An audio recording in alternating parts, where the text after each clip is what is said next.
निर्माता विक्की चौधरी की प्रस्तुति। हरियर मिठगर सावन मास भाई बहन ले सब सौ खास की राखी आबि गेले, राखी आबि गेले।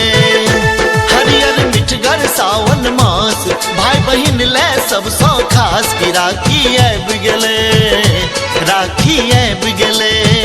की राखी आबि गेले, की राखी आबि गेले।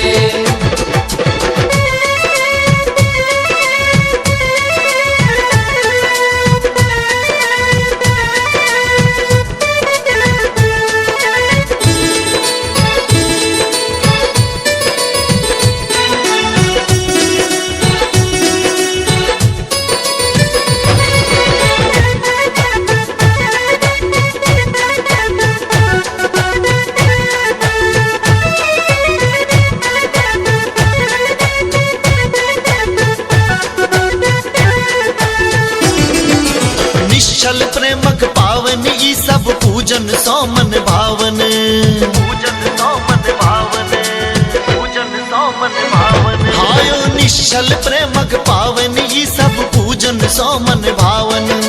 बहिनी केर रक्षा केर व्रत जग में छै सब सौ पावन।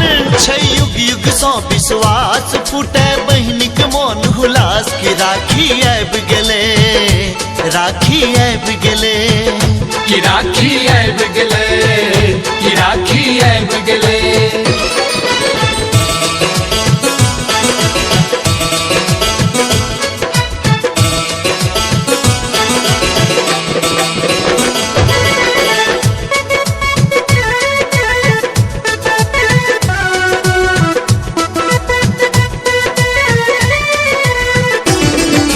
धूप दीप लो बहिन सजोती भाई ले कंचन थार, भाई ले कंचन थार, भाई ले कंचन थार। आयो धूप दीप लो बहिन सजोती भाई ले कंचन थार।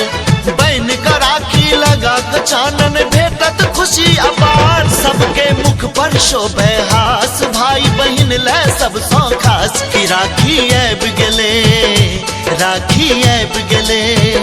की राखी आबि गेले, की राखी आबि गेले।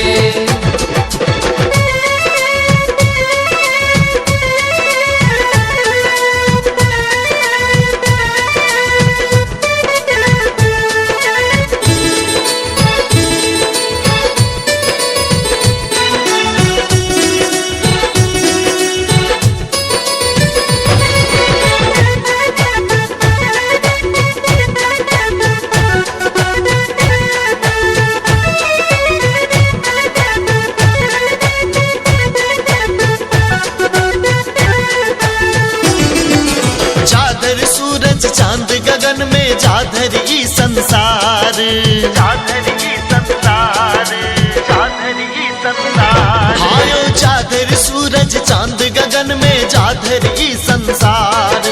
बहन के हिये में भाई के खातिर दाधर रहते प्यार। राखी बहनी के मोनक आस भाई बहन ले सब सौ खास की राखी आबि गेले, राखी आबि गेले। की राखी आबि